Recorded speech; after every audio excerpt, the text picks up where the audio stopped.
नमस्कार। बोलेगा छपरा बदलेगा छपरा, मेरा मढ़ौरा में आपका स्वागत है। आज मढ़ौरा में आकर बहुत अच्छा लगा जब हम यहाँ के पुराने पत्रकार, वरिष्ठ पत्रकार सच्चिदानंद ओझा जी के ऑफिस में। छपरा में भी ऐसी ऑफिस नहीं है किसी भी पत्रकार की, तो काफ़ी अच्छा लगा। और हमारे साथ मनिंदर जी हैं जो भी लगातार 20 सालों से इस क्षेत्र में कर रहे हैं।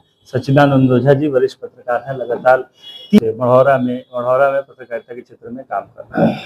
दरअसल पत्रकारिता के क्षेत्र में काम करने वाले लोगों से मिलने का आशय यही है कि चूंकि पत्रकार समाज की नब्ज को जानते हैं, वो उस हर चीज को जानते हैं जो समाज में घटित हो रहा है और पहले क्या घटित हुआ। आम लोग भूल जाते हैं कि किसी क्षेत्र में पहले क्या हुआ था, उसका इम्पैक्ट आगे क्या होगा, अभी क्या चल रहा है, आगे क्या हो सकता है, संभावनाएं क्या हो सकती हैं।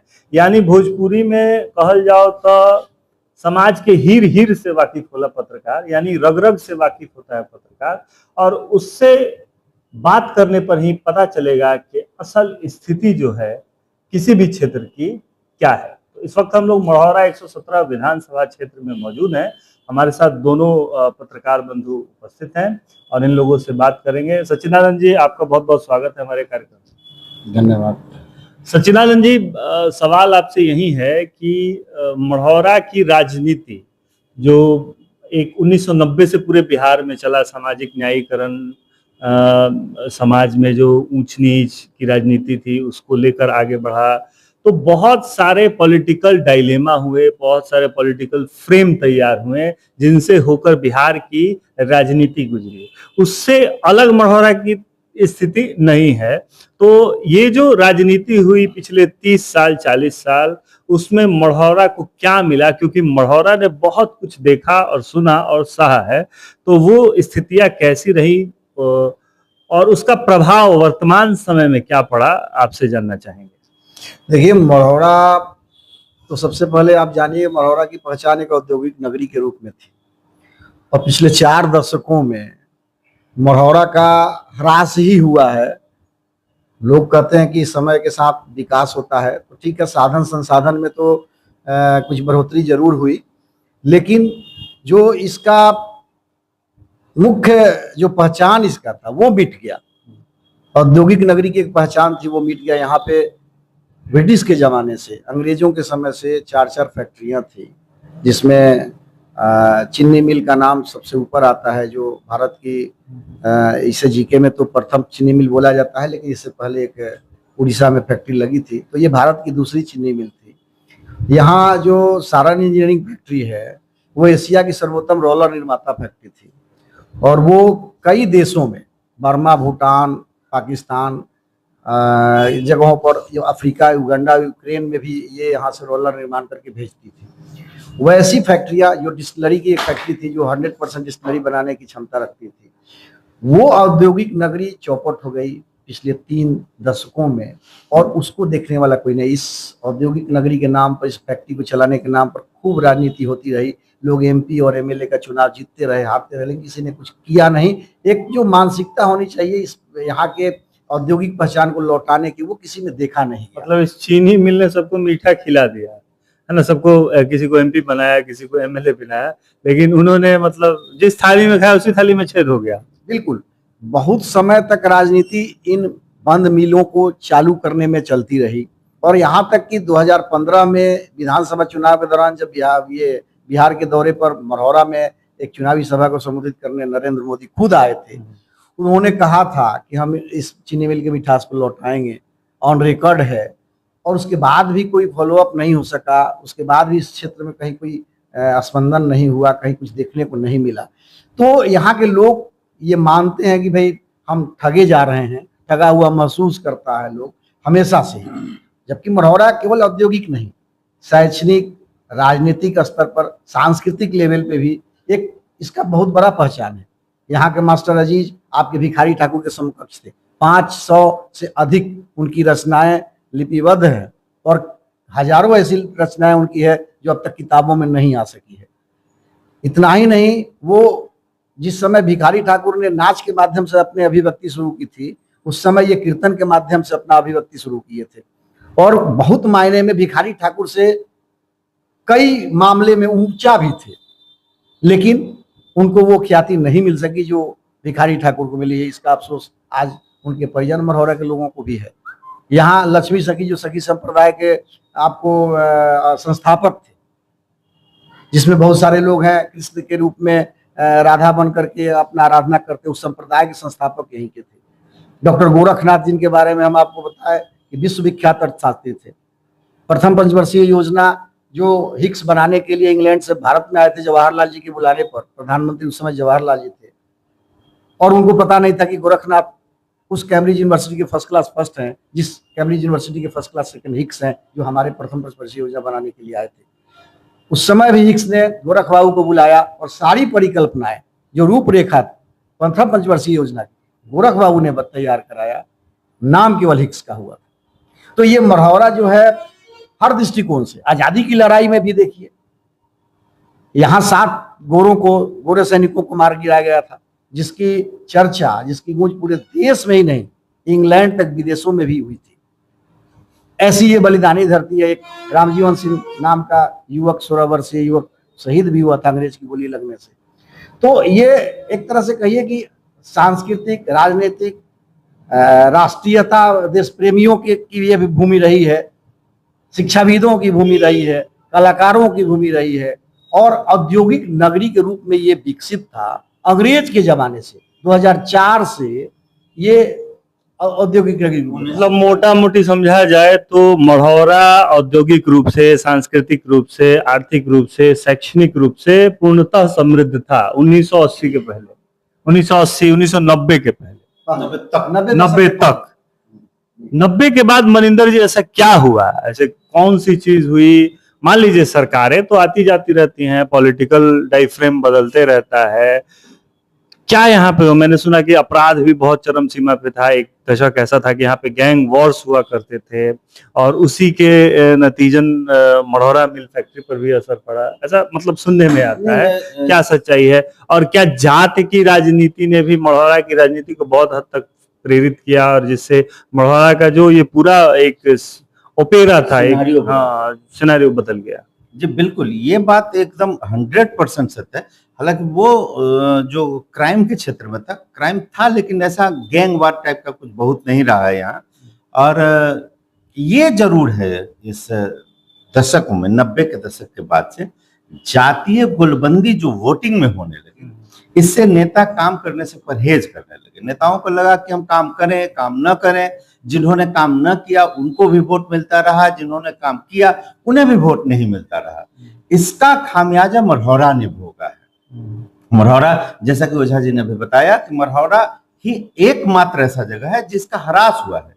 हम लोग जब बच्चे थे 1980 या 85-87 में, जब हम लोग थोड़े समझदार हुए, तो ये मतलब यहाँ गुलजार रहता था मढ़ौरा। मॉर्टन मिल चला करता था, वो टॉफी, उसका स्वाद जो अब शायद ही कभी 10 रुपए 20 रुपए का टॉफी खरीदेगा तो 50 पैसे का मॉर्टन टॉफी में जो स्वाद था वो नहीं मिलेगा। यहाँ की चीनी, जो आज बढ़िया चीनी में सिद्धवरिया चीनी मिल को कहा जाता था, मढ़ौरा के सामने कोई चीनी मिल नहीं था। और सारण मिल की भी, मतलब यहाँ जो भी फैक्ट्रियां थी, 4 फैक्ट्रियां थी, चारों अपने अपने क्षेत्र में अव्वल थी, चारों लोन फ्री थी। उसके बाद बंद हो जाना ये काफी दुर्भाग्य का बात है। बंद हो जाना दुर्भाग्य का बात है, लेकिन उसके बाद 20 सालों से जिनकी सरकार है, जो लोग इस मुद्दे पर आए थे, रोजगार के मुद्दे पे, पलायन दूर करने के मुद्दे पे, शिक्षा के मुद्दे पे, सड़कों के मुद्दे पे कुछ काम हुआ भी है। सड़कों में कुछ सुधार हुआ, शिक्षा में भी थोड़ा बहुत सुधार हुआ, लेकिन मढ़ौरा में जो औद्योगिक पहचान थी उसकी, वो बिल्कुल मिट गई।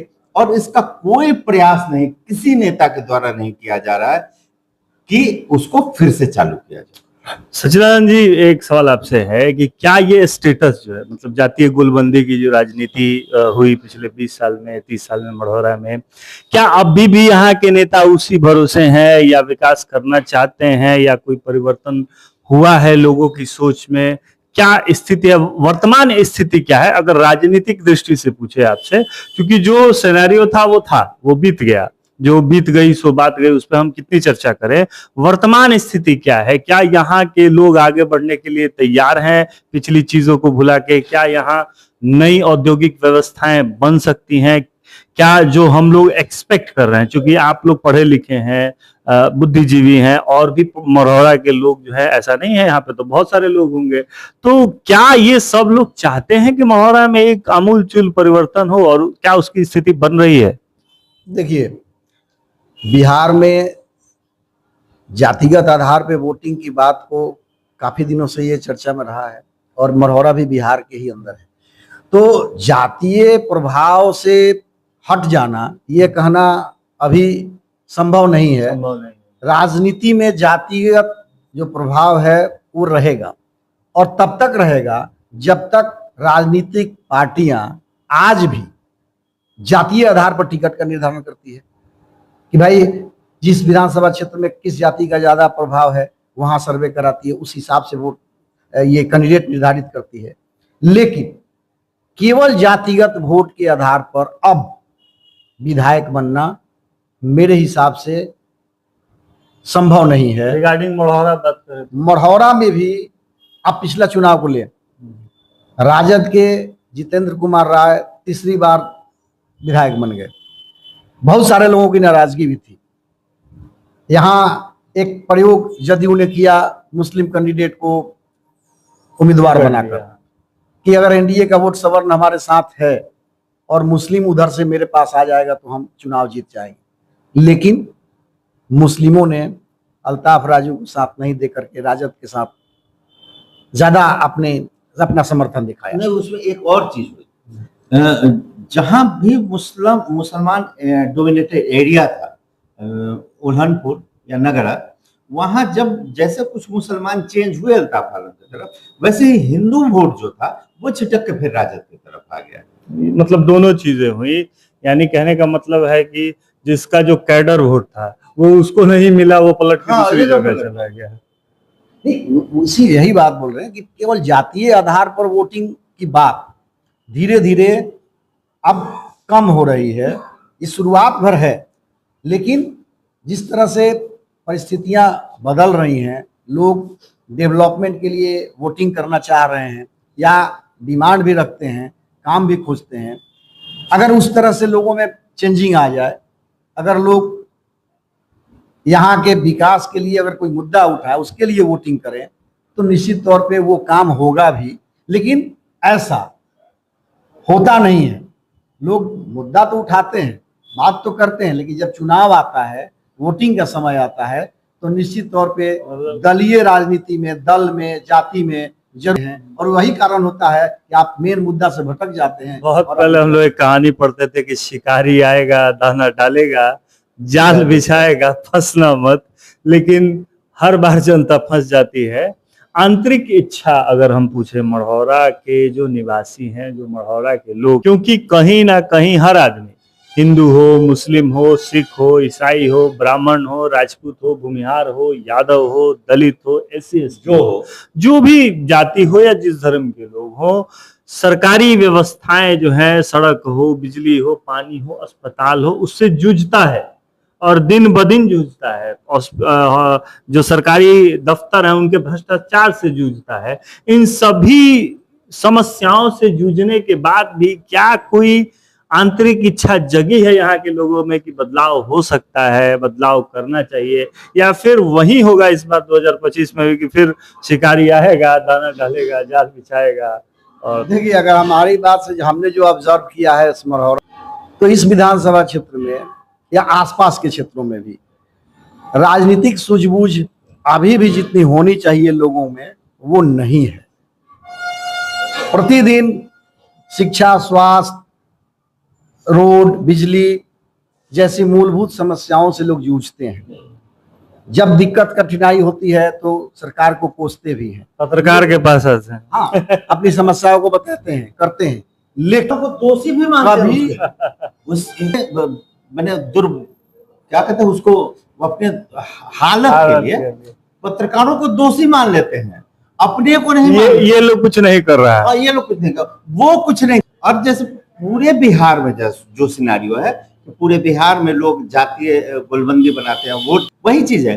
एक बदलाव जो अभी दिख रहा है, जो मैं महसूस करता हूं कि अब लोगों में एक चीज आ रही है कि नहीं, राजद में है लेकिन उनको जनसुराज अच्छा लगता है, भाजपा में है लेकिन उनको जनसुराज अच्छा लगता है। क्योंकि प्रशांत किशोर की बातों ने लोगों को प्रभावित जरूर किया है, उसके बावजूद लोग ये कहते हैं, बहुत अच्छा बात करते हैं, हम अपने जहां हैं विकल्प है लेकिन हम अच्छा है, ठेठ अंदाज में रहते हैं, जो लास्ट तक हमारा असली चाल चरित्र है, हम उसी पर रहेंगे। भले विकास हो चाहे नहीं हो, भले दवाई मिले चाहे नहीं मिले, भले रोड अच्छा हो, है ना। अभी खेल मैदान के रोड सामने ही हम लोग बैठे हैं, रोड खराब है, आगे थाना है, तो चीजें वैसी की ही वैसी हैं, और लोग अंत तक अपने उसी परिवेश में आ जाते हैं, उसी चाल चरित्र पे आ जाते हैं। तो ऐसी स्थिति में कैसे बदलाव होगा? और दोनों तरफ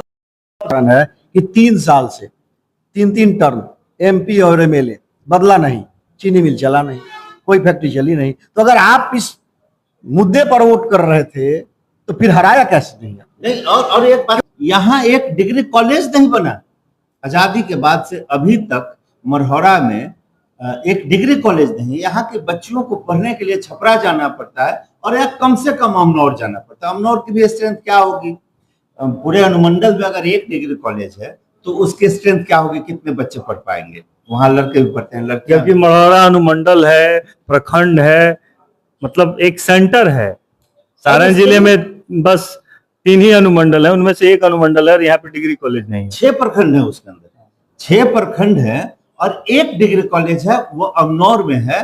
उसके किसी का कोई प्रयास, किसी का कोई ऐसी नहीं है कि एक डिग्री कॉलेज खुले। न जनता का डिमांड है, न नेताओं का ये आश्वासन है, न नेताओं का भरोसा है। जनता का सिर्फ एक ही डिमांड है, मेरे जाति के, मेरे पार्टी के विधायक बनने चाहिए, मेरे जाति के, मेरे पार्टी के सांसद। कोई उम्मीद है कि नहीं इस बार? नहीं, देखिए, हमको तो कोई है कि जो मुख्य मुद्दा यहाँ के लोगों का है कि मिल चाहिए, उसके लिए कभी किसी ने वोटिंग किया ही नहीं। केवल मांग उठता रहा, राजनीतिक मुद्दे बनते रहे। अच्छा, एक चीज है, मान लीजिए कि आम जनता तो कुछ नहीं कर सकती, जब इन नेताओं से सवाल पूछा जाता है, चाहे भाजपा के हो, चाहे राजद के हो, चाहे जदयू के हो, ये हंसते हैं, इनके चेहरे पे शिकन नहीं आती है। ऐसा क्यों होता है? बिल्कुल, इसमें एक बात मैं आपको और बता दूं, जिस यहाँ 2 धड़ा है, एक एनडीए, एक इंडिया।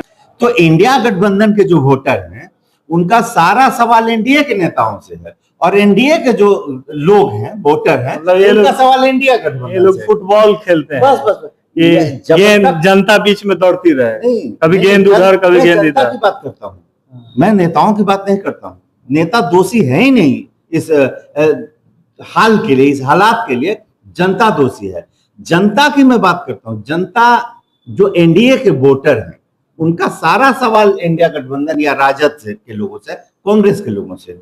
और जो लोग इंडिया गठबंधन के वोटर हैं, उनका सारा सवाल एनडीए से है। जब तक आप अपने पार्टी के नेता से, अपने नेता से सवाल नहीं पूछिएगा जिसको आप वोट करते हैं, तब तक परिवर्तन कैसे? सम दोनों पत्रकार बंधु जुड़े हुए थे, सच्चिदानंद ओझा जी और मनिंदर सिंह जी, और इन लोगों से बातचीत करके बहुत अच्छा लगा। मढ़ौरा के बारे में बहुत सारी चीजें पता चली, और मढ़ौरा, लोग कहते हैं कि एक आंतरिक शक्ति होती है जनता की जो बदलाव चाहती है, लेकिन इन लोगों का कहना है कि कहीं ना कहीं अभी वो शक्ति जागृत नहीं है, और आखिरकार अपने मूल चाल चरित्र में यहाँ की जनता ही जाएगी।